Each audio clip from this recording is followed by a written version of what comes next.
diaporama étant relancé, je vous propose de commencer cette dernière séquence plénière de ce matin. Pour ma part, je suis Catherine Guyonnet et j'ai le plaisir d'animer cette table ronde. Et pour la démarrer, je voudrais partager une lecture, le hors-série d'un célèbre magazine de philosophie relate dès les premières lignes de son édito le retour d'expérience d'un ingénieur de la NASA qui consulte ChatGPT, sollicité pour concevoir le hardware d'un vaisseau spatial. Cette intelligence-là lui propose en moins d'une heure 40 solutions, 3 fois plus résistantes, 3 fois plus légères que ce que son équipe aurait pu, ou ses équipes auraient pu réaliser en plusieurs semaines. Parmi ces solutions, certaines sont humainement non modélisables, d'autres comportent des erreurs invraisemblables, mais le résultat est là et l'ingénieur conclut collaborer avec une IA, c'est comme collaborer avec un alien. Alien vraiment, ou IA alien, et comment collaborer avec cette nouvelle forme de lien. Vous l'aurez compris, pour lancer cette séquence, nous allons déconstruire pour mieux construire, faire preuve de discernement, et quand on est acteur de la formation et du développement des compétences, pour s'emparer des enseignements que nous devons tirer de ces lectures-là, c'est indispensable pour nos formations. Et du coup, un plateau constitué de 3 intervenants. Nous avons donc Sébastien Biodet, qui est directeur industriel chez Davies Humanizer, Alain Goudet, directeur général adjoint chez Neoma, et pour finir, Yann Lechel, donc entrepreneur en résidence auprès de l'INRIA. Voilà. Pour commencer, ma première question va s'adresser à Sébastien Biodet, qui représente Davies Humanizer. Alors, vous êtes concepteur de logiciels, spécialisé dans des solutions business d'humains digitaux, capables d'empathie, d'adaptation aux réactions émotionnelles, si j'ai bien tout compris. Et les premières questions, en fait, c'est une succession de questions que j'ai à vous proposer. En prenant appui sur cette illustration, cette publication, où on voit que l'IA se maille généralement avec ChatGPT, la question que j'ai envie de vous poser, c'est: est-ce lié à l'actualité du moment? Est-ce que les évolutions technologiques en matière d'IA couvrent d'autres volets? Peut-on dresser un panorama? Et quelle est la place de ChatGPT dans cet univers? Oui, merci. Bonjour à tous. Oui, aujourd'hui, je pense que si une personne ici n'a entendu parler de ChatGPT, c'est que vous êtes vraiment passé à côté de quelque chose. Mais l'IA, ça ne se résume pas qu'à ça, et heureusement, parce que sinon, ça serait assez triste. L'IA, c'est tout un panel de technologies assez larges qui sont très anciennes pour la plupart. Et ChatGPT fait partie d'une toute petite branche, alors sans rentrer dans le détail, mais qu'on appelle le deep learning, donc à base de réseaux de neurones, qui lui est une sous-branche du machine learning, qui est une branche beaucoup plus large de l'IA. Mais il y en a plein d'autres.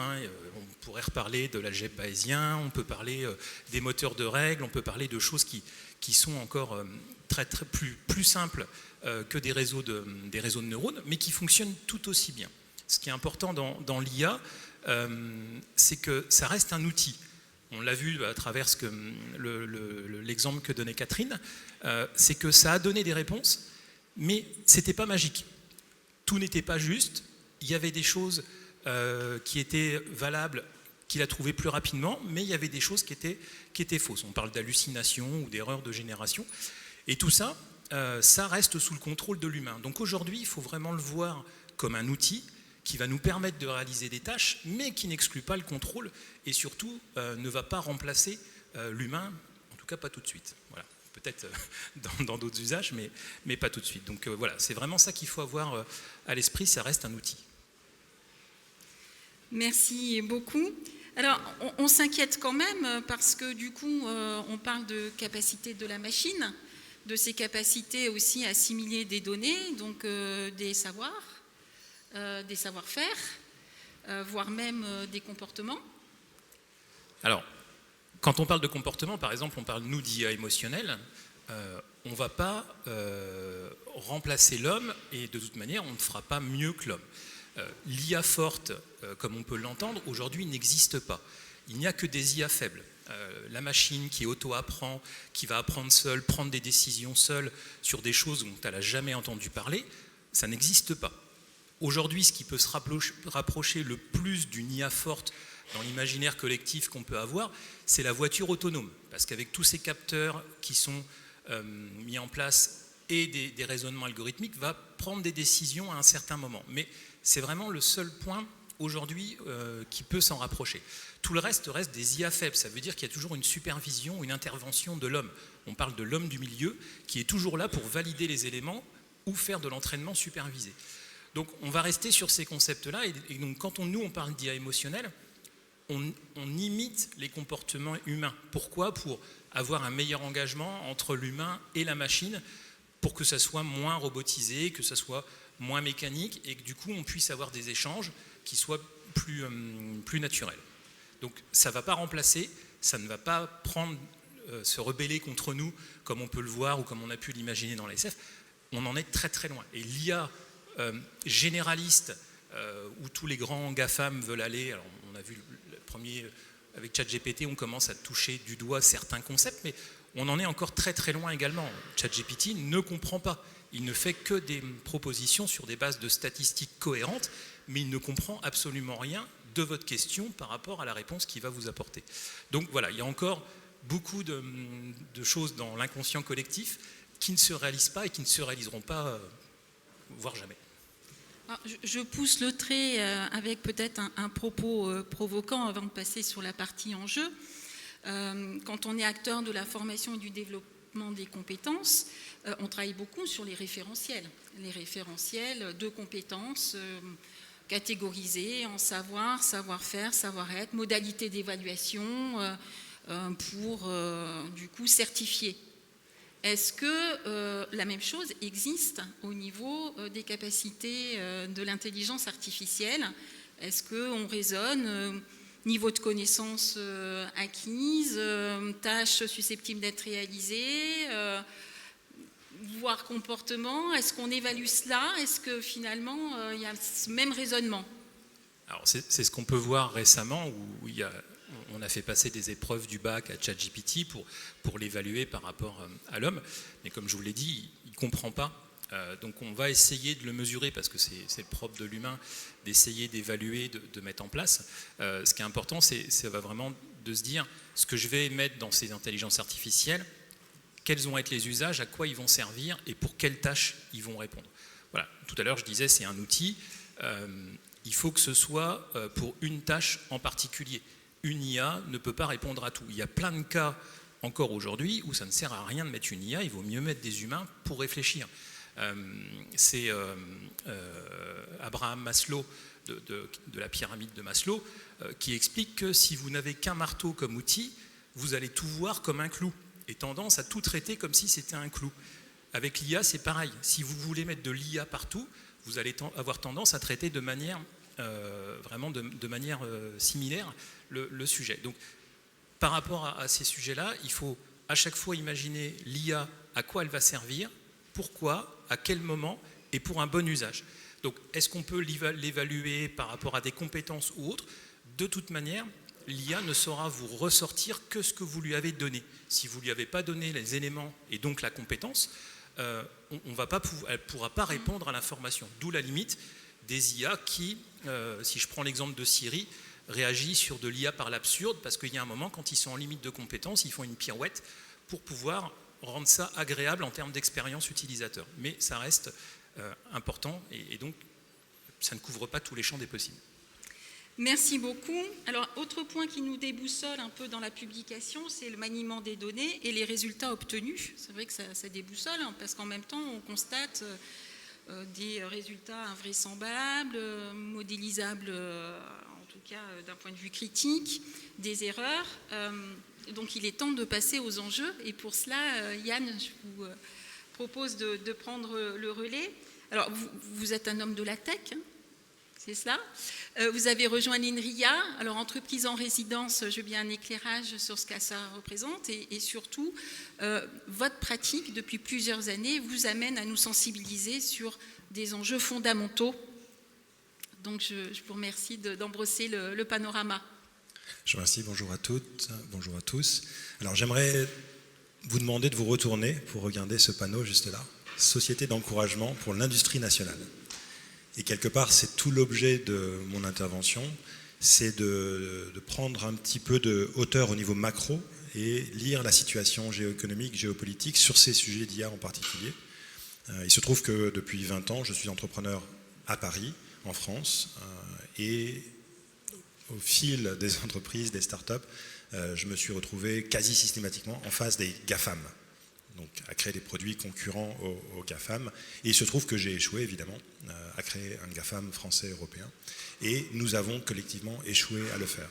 Donc ce sujet d'industrie nationale est un sujet qui est préoccupant parce que quelle est la place de la France au sein de l'Europe, quelle est la place de l'Europe au sein des nations, et notamment entre les États-Unis et la Chine. Donc ce positionnement est évolutif, évidemment. Nous sommes une nation importante, mais nous sommes relativement faibles. Et votre présence aujourd'hui, votre attention sur ces sujets est fondamentale.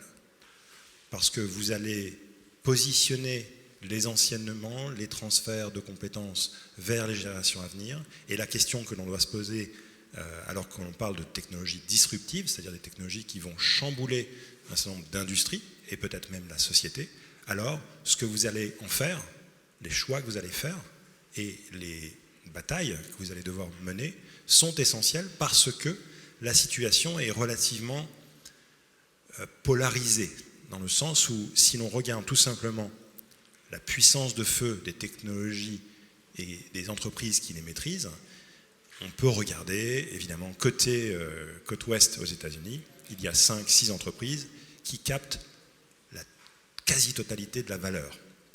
Donc on parle évidemment des Google, des Apple, des Meta, des Microsoft et maintenant Nvidia, qui représentent la totalité de la chaîne de valeur sur le traitement de l'information jusqu'à l'intelligence artificielle dont on parle aujourd'hui. Donc cette intelligence artificielle, pour moi, et ça c'est mon analyse, et ça va peut-être vous aider à démystifier un peu le sujet parce qu'il est quand même très pointu et un petit peu anxiogène, l'intelligence artificielle n'est qu'une seule forme de logiciel. Tu l'avais très bien évoqué, il y a plusieurs strates, mais ce sont des algorithmes qui s'appuient sur de la donnée, qui s'appuient sur de l'infrastructure, qui s'appuient sur des ordinateurs. Mais lorsque l'on prend cet empilement de briques, il y a les ordinateurs avec les puces, il y a ensuite l'infrastructure avec le cloud, ensuite il y a les plateformes et ensuite il y a le SaaS, Software as a Service, les applicatifs. Et aujourd'hui, ces 5-6 entreprises captent 5 000 milliards de dollars de valorisation. En anglais, il y a un terme, c'est des trillions de dollars. Et elles ont accès à 5 milliards d'individus sur Terre. Et le sujet du moment, qui nous saisit tous, parce que pour la première fois, on a des technologies, j'aime pas dire une IA, des technologies d'intelligence artificielle qui nous surprennent dans cette capacité que nous avions à nous exprimer en langage naturel.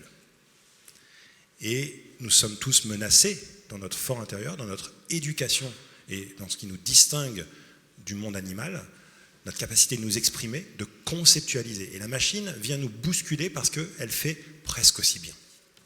Donc évidemment, le sujet de l'intelligence artificielle forte, celle qui dépassera l'humain, est une capacité qui n'existe pas aujourd'hui, mais ce n'est pas le sujet. Une étude de Goldman Sachs parle de 300 millions d'emplois col blanc à risque. Ce chiffre est absolument affolant, parce qu'il n'est pas basé sur une étude qui consiste à dire la machine remplace les capacités humaines, mais elle remplacera rapidement, et par rapport à ce que je vous disais, de manière quasiment instantanée potentiellement, un grand nombre d'emplois. Donc la question qu'on doit se poser, c'est se projeter par rapport à cet environnement géoéconomique où la valeur est captée par des acteurs largement extraterritoriaux. Donc qu'est-ce qu'il nous reste en Europe si finalement on ne capte pas la valeur? Et surtout, qu'est-ce que cette IA qui va déverser énormément de contenu, on peut parler de contenu textuel, de contenu visuel, eh bien, va dévaloriser fortement la valeur du contenu. Donc une des valeurs qu'il me semble important de développer, c'est cet esprit critique. Et votre capacité de former des esprits critiques est absolument essentielle, puisqu'il ne nous restera plus que ça pour distinguer le vrai du faux, pour distinguer l'artificiel du véritable, et peut-être même que les Français ont une longueur d'avance avec leur déjeuner à rallonge, il ne nous restera plus que l'expérientiel. Donc cette notion d'expérientiel, c'est ce qui fait qu'on est très humain, et la robotique n'est pas encore là pour bousculer en tout cas nos rencontres physiques, mais l'intelligence artificielle appliquée au contenu va probablement bouleverser notre rapport au contenu, à la création de contenu, et donc il faut peut-être inverser et prévoir que ce champ cognitif va être bousculé, que l'on doit créer de nouvelles compétences pour aborder tout ça. Un des sujets aussi, c'est celui de la captation de valeur. Donc, on est en France un pays relativement équilibré, avec qui ne donne pas assez de moyens pour l'éducation, mais qui quand même offre une éducation gratuite, là où aux États-Unis, par exemple, tout est payant et plutôt cher. Donc, cette notion d'investissement fait que la France a déjà du mal, parce qu'elle est déjà en déficit, mais la France a investi beaucoup dans sa capacité d'offrir des services à ses concitoyens. Si la valeur est captée aux États-Unis et que l'on perd des emplois ici, est-ce que nous avons les moyens financiers pour subventionner ces emplois perdus? Donc ça, c'est un vrai sujet géoéconomique, géopolitique. Donc faut-il plus de réglementation? Faut-il taxer ces acteurs ultra dominants?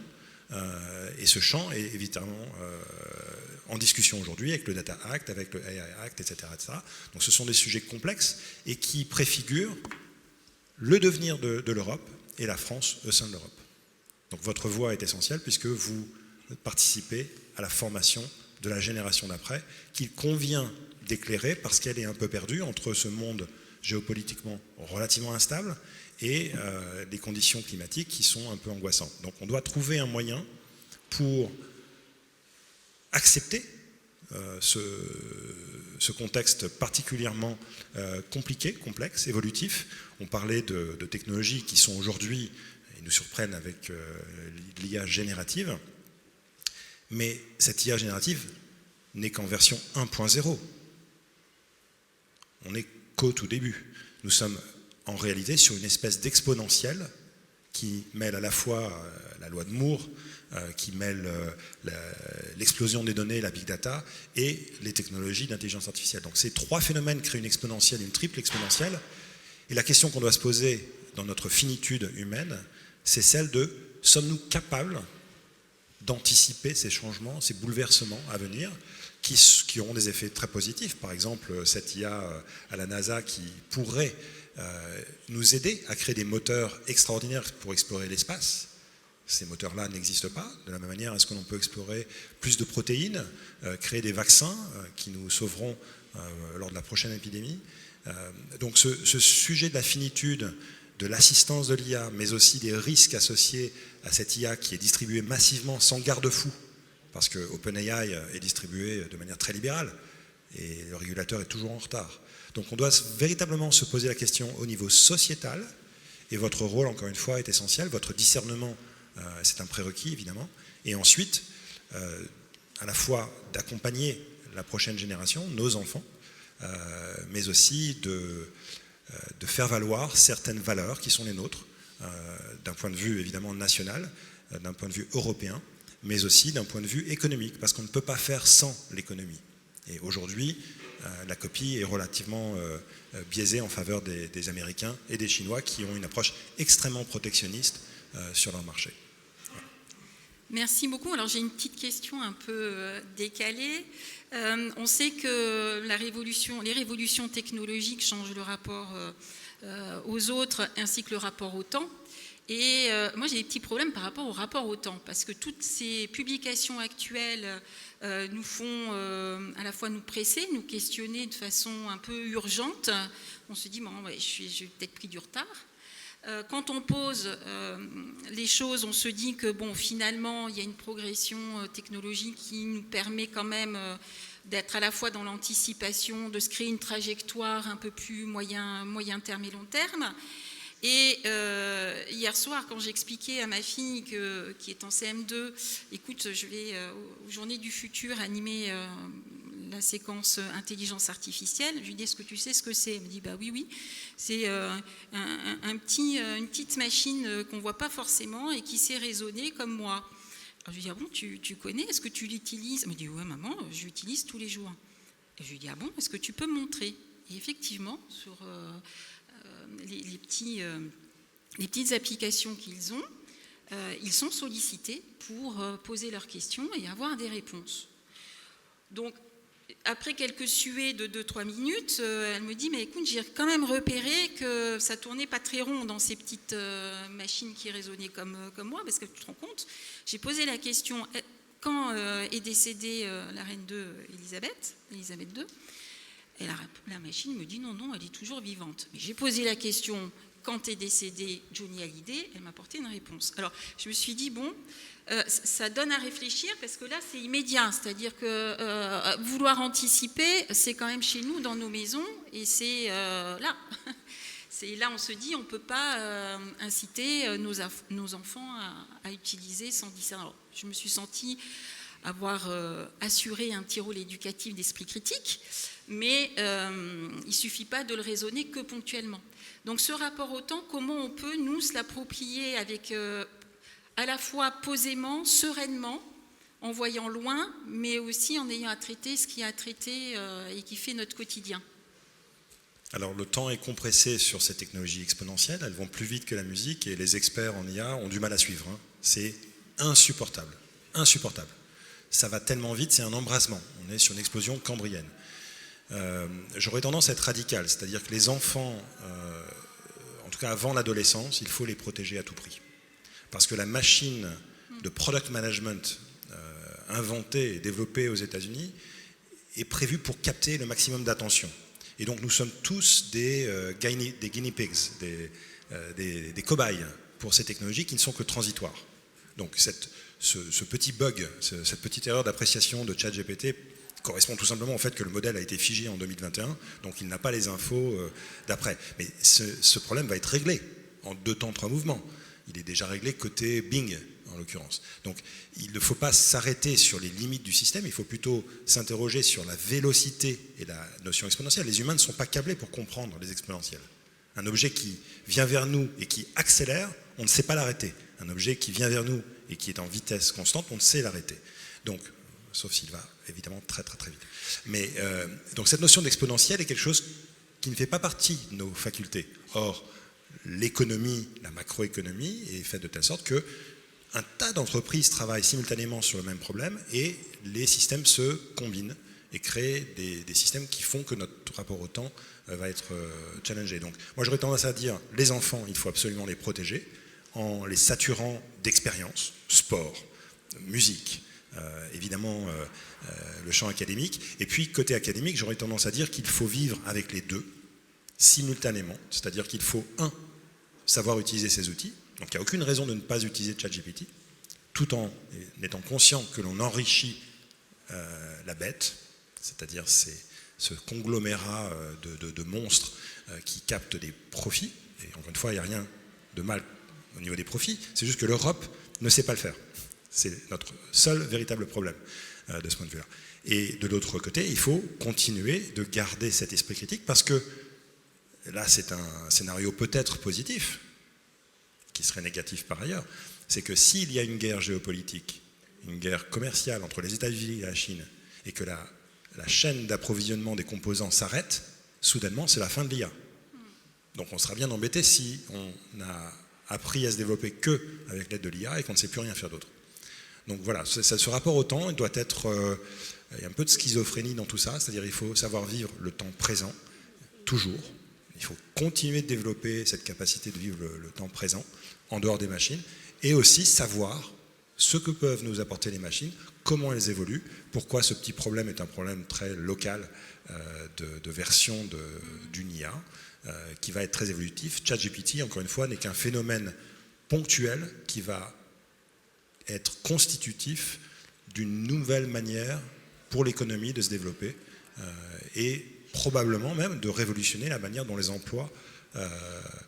Moi, je suis personnellement contre les 35 heures. Parce que je pense que c'est un peu dogmatique par rapport à notre capacité de financer. En revanche, je ne suis pas contre les 10 heures.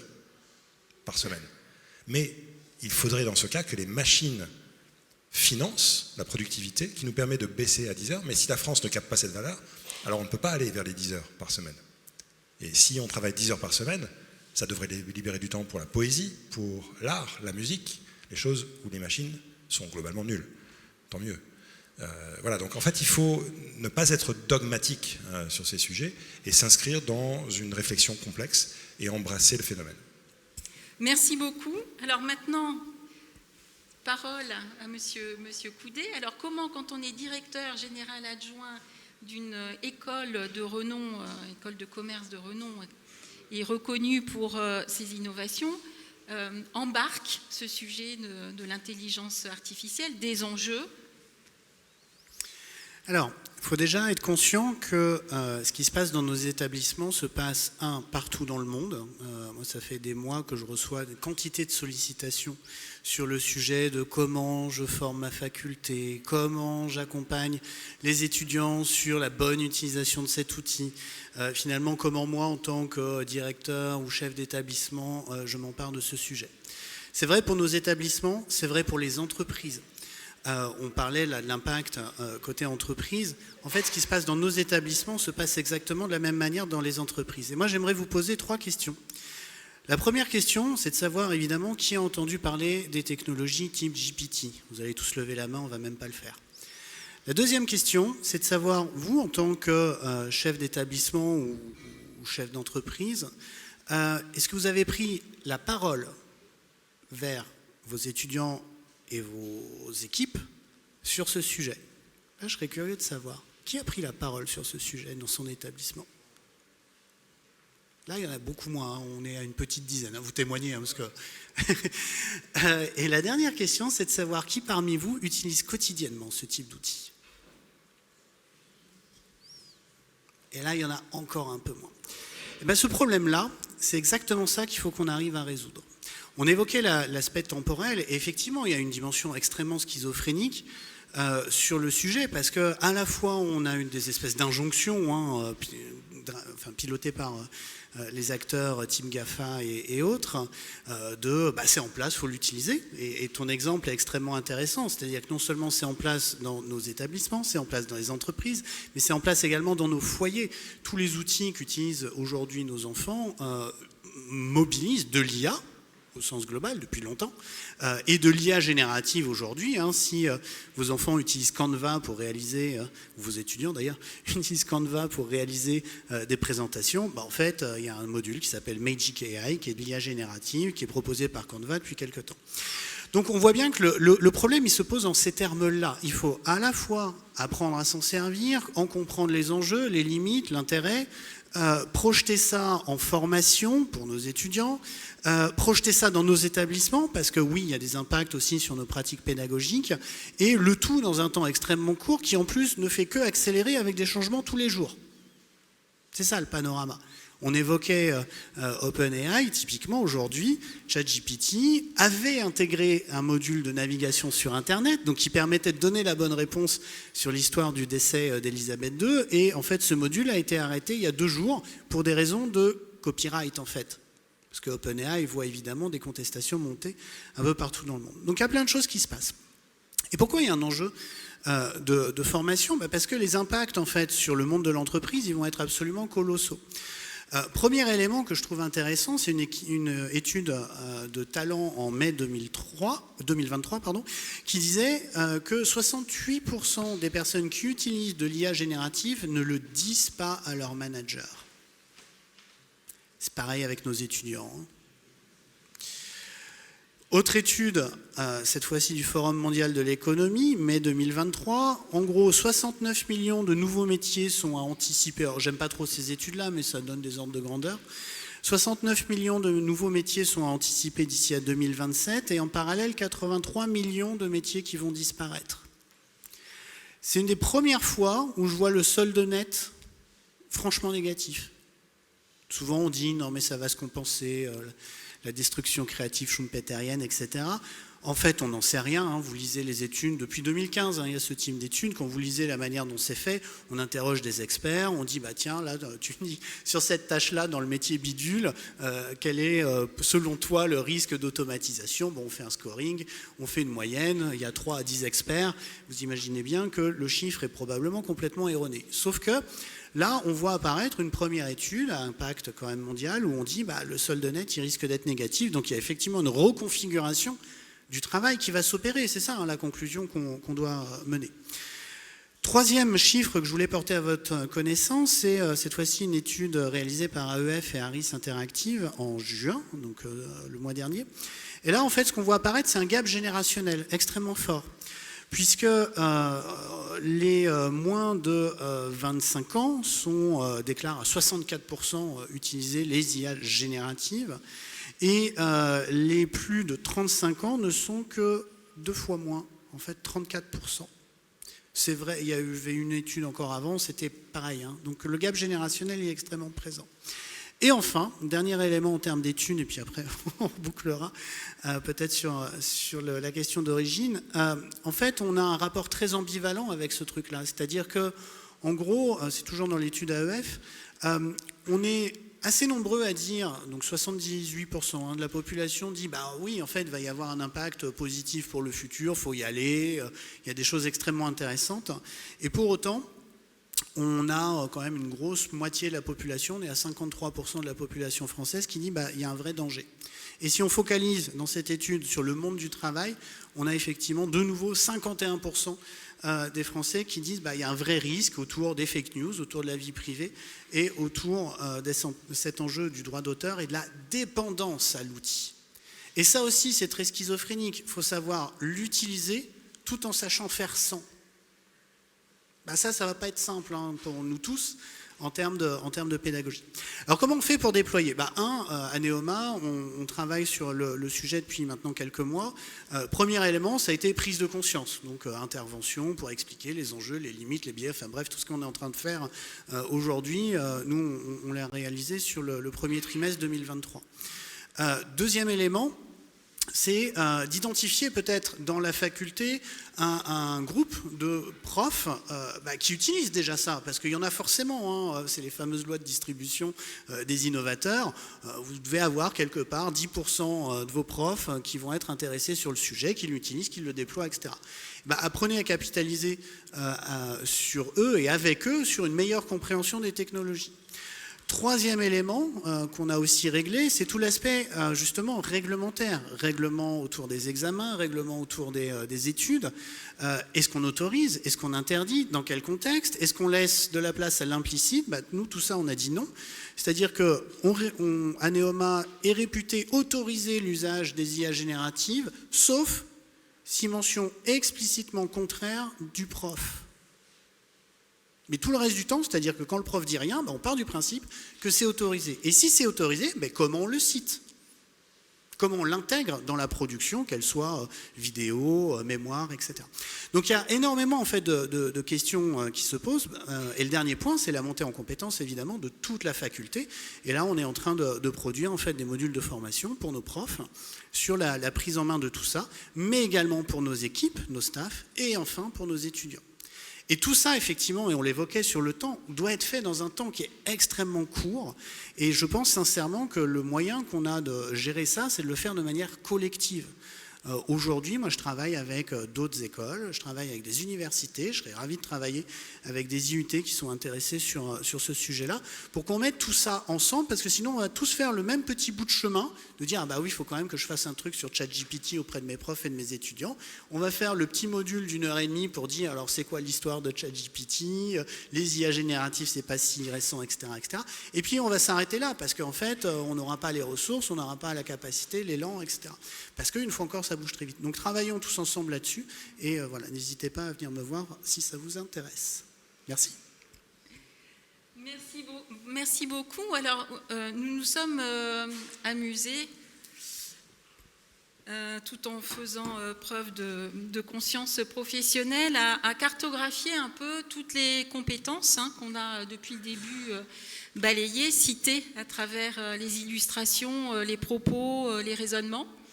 Et donc, elles sont mises sur le diaporama. Alors, on y retrouve la nécessité de connaître, de comprendre l'IA, de traiter des données, de savoir gérer des situations et des problèmes complexes, de savoir collaborer avec l'IA, et tout cela, de savoir agir avec éthique et responsabilité.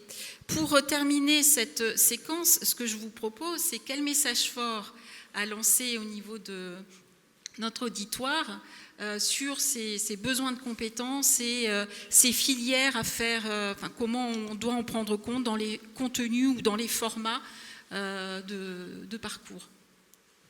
Alors peut-être, oui, on peut reprendre... Si je commence, moi, pour prêcher ma paroisse en tant que directeur technique en IA, forcément, il va y avoir les filières technologiques de base qui vont être intéressantes. Quand je regarde, moi, le panorama des étudiants qui peuvent sortir, aujourd'hui, si je vais chercher des étudiants en intelligence artificielle, je vais plutôt me diriger sur des cursus ingénieurs. On a aussi des doctorants, on travaille beaucoup en collaboration avec les universités. Sur les filières BUT, je vais plutôt aller chercher aujourd'hui des profils qui vont nous permettre d'intégrer des outils et des IA dans des usages finaux pour des clients finaux, mais je ne vais pas avoir aujourd'hui de compétences sur les BUT qui sortent pour pouvoir les faire travailler sur des sujets d'IA directement. Donc ça, c'est peut-être un premier sujet pour vous de pouvoir monter à ce niveau-là. Et puis, il n'y a pas que les filières techniques. Si je fais un petit lien avec ceux qui étaient à l'atelier juste avant, il y a les filières techniques à développer, mais il y a aussi comprendre les enjeux et les usages de l'IA dans les autres filières.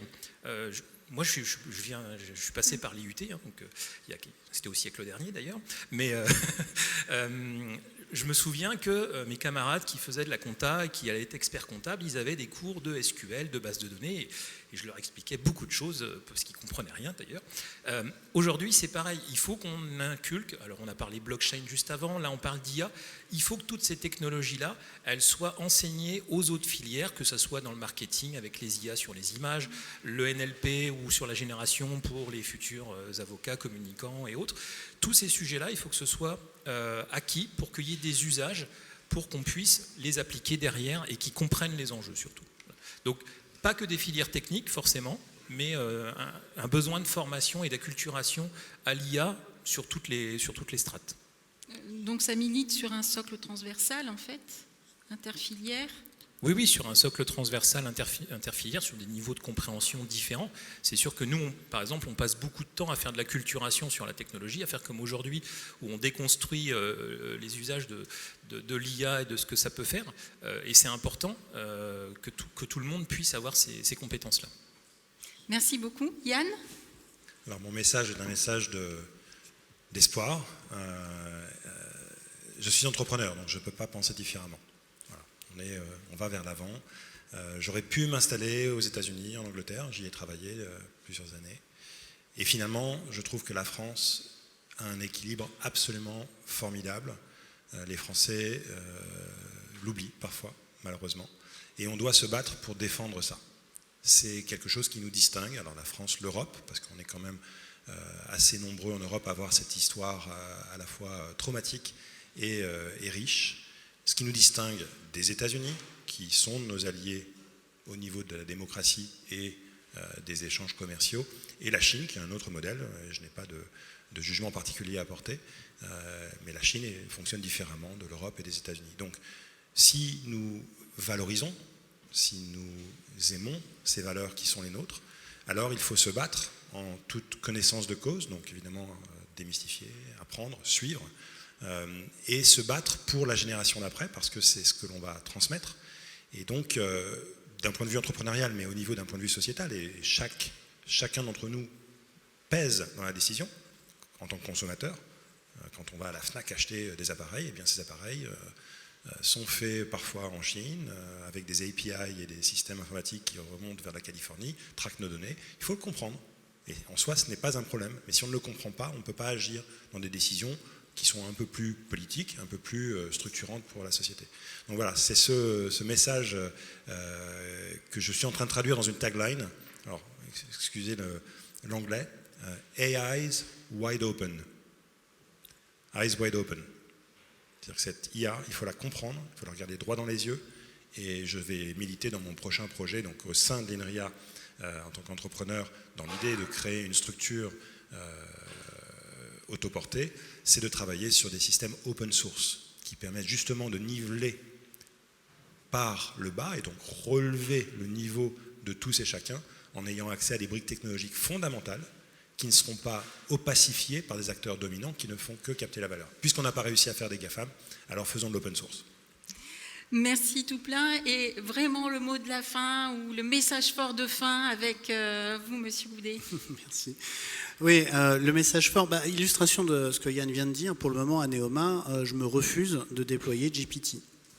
Je pourrais, je vois l'intérêt, je vois très bien comment on l'insère dans la pratique pédagogique, sauf que je n'ai pas du tout envie nécessairement de rendre dépendant l'établissement de cette technologie-là. La question qui vient du coup, c'est quelle est l'alternative, et ça, pour être très clair, il faut qu'on la construise parce qu'aujourd'hui elle n'existe pas en fait. Donc les modèles open source sont une piste, c'est pas la seule. Le message fort, c'est tester en fait, j'ai posé mes petites questions. Je crois que le vrai sujet, la vraie difficulté, on est sur quelque chose qui bouge très vite. Moi je suis convaincu que 100% des métiers vont être impactés, y compris les nôtres, dans nos établissements, et que ça nécessite une compréhension assez fine de ce qui est en train de se passer. Et il n'y a pas 10 000 manières de le faire, c'est vraiment de consacrer un peu de temps, tous les jours, à s'informer sur le sujet et à tester un certain nombre d'outils. Et là, pour le coup, il y a pléthore de ressources en ligne, et si vous voulez avoir un pied à l'étrier sur le sujet, pour le coup, vous pouvez me suivre et retrouver ce que je raconte en ligne. Il y a énormément de choses. Voilà.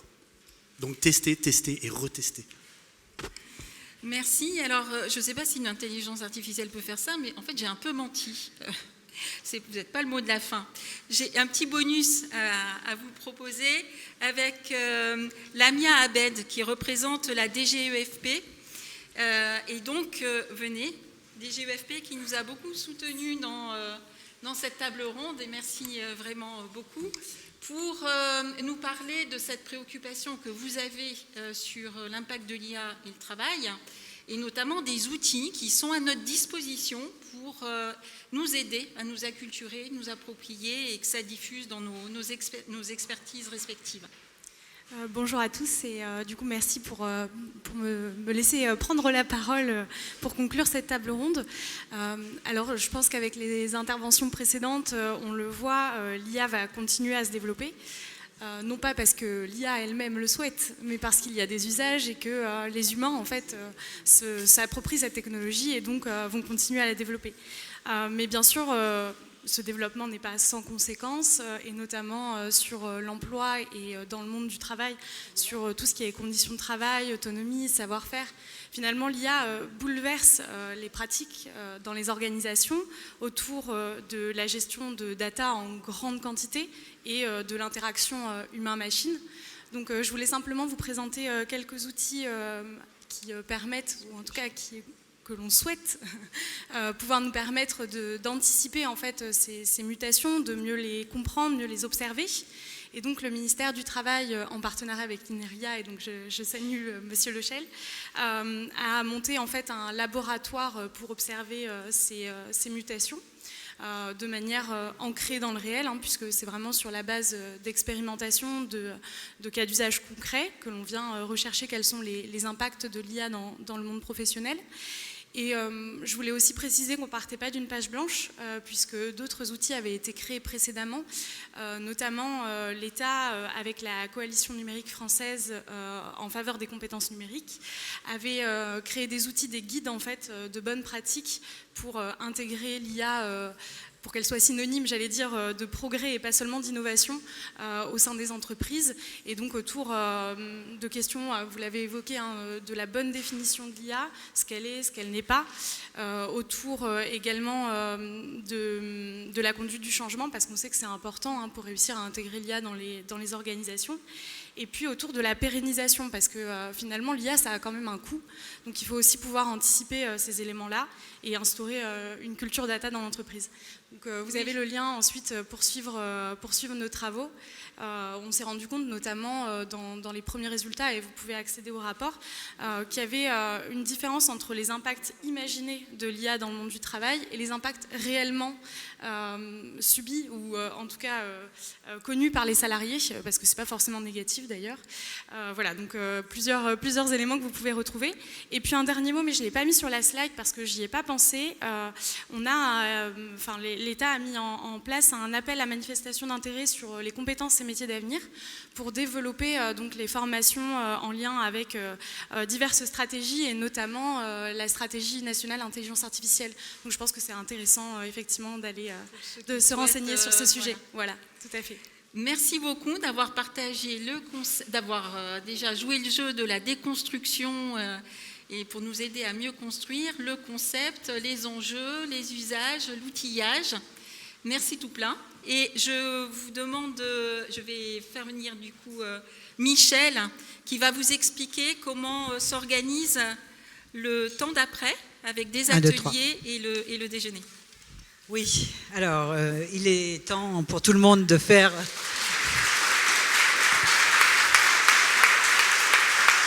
Merci. Il va être temps pour tout le monde de faire la pause déjeuner, mais pendant la pause déjeuner, nous vous proposons quelques ateliers expérientiels. Alors, je vais d'abord parler au nom de la Fondation Nationale IUT. Dans les missions de la Fondation Nationale IUT, il y a le fait de valoriser la voie technologique dans l'enseignement supérieur. Mais en fin d'année dernière, Martial Martin, président de l'ADUT, avait évoqué devant nous, président d'IUT, les difficultés que vous rencontriez tous à recruter des jeunes issus de bac technologique. Et donc, compte tenu de la mission de la Fondation, nous nous sommes dit que ça pouvait être une mission, quelque chose qu'on pouvait faire au niveau de la Fondation. Alors pour ce faire, nous nous sommes tournés vers des professionnels, des associations partenaires qui sont des professionnels de l'orientation, et notamment donc, qui sont réunis au sein du collectif Orientation. Et alors la première association vers laquelle nous nous sommes tournés, donc c'est Crée ton avenir, dont je vous présente la déléguée générale et la fondatrice. Crée ton avenir accompagne depuis 10 ans en fait les jeunes dans il les accompagne dans la capacité à faire des choix d'orientation. Et quand on dit choix d'orientation, bien évidemment, et qu'on pense filière technologique, bien évidemment, on a fait le lien parce qu'aujourd'hui, la voie technologique est trop souvent choisie par défaut. On fait une voie générale, c'est la voie normale, et puis si on ne peut pas aller en voie générale, on va en voie technologique, ce qui n'est pas forcément l'envie de tous les jeunes. Mais néanmoins, ils sont confrontés tous et toutes à des représentations, et c'est important de les aider à faire les choix. Donc avec Isabelle Andrieux et son équipe, nous avons conçu en fait un stage de 3e qui est un des produits entre guillemets que développe Crée ton avenir. Ce sont des stages de 3e sur une semaine, complètement accompagnés pédagogiquement, réalisés en partenariat avec des entreprises. Donc ça veut dire que la moitié du temps est animé par des entreprises qui sont mobilisées pour aider les jeunes à travailler sur leur orientation. Et entreprises qui sont partenaires depuis longue date de Crée ton avenir. Donc je citerai Total, Vinci, Renault, SNCF, enfin beaucoup d'entreprises qui ont cet engagement vis-à-vis des jeunes de 3e et vis-à-vis de l'orientation. Et donc nous avons construit un stage pour aider les jeunes à réfléchir voie générale ou voie technologique. Qu'est-ce qui fait que je pourrais aller en voie technologique? Qu'est-ce qui différencie la voie générale de la voie technologique? Et quelles sont les filières de l'enseignement supérieur dans la voie technologique? Et pour illustrer les études en IUT, nous nous sommes dit que ce serait intéressant d'avoir une approche peut-être un peu moins traditionnelle que ce qui est fait habituellement, c'est-à-dire soit des papiers qui décrivent la vie en IUT, soit des vidéos. Mais on s'est dit qu'on allait peut-être rechercher un peu plus à toucher les jeunes. Et donc là, on a fait appel à une autre structure, une autre association créée au sein du collectif Orientation, donc qui est Métier 360. Là, vous avez donc Vincent Olivier qui a monté cette association, créé cette association et qui dirige cette association, et qui, avec l'aide de l'IUT de Ville-d'Avray, je remercie Michel Batouflet et toutes ses équipes qui ont vraiment aidé à monter ce film. Nous avons fait un film en réalité virtuelle sur qu'est-ce que ça veut dire de faire des études en IUT.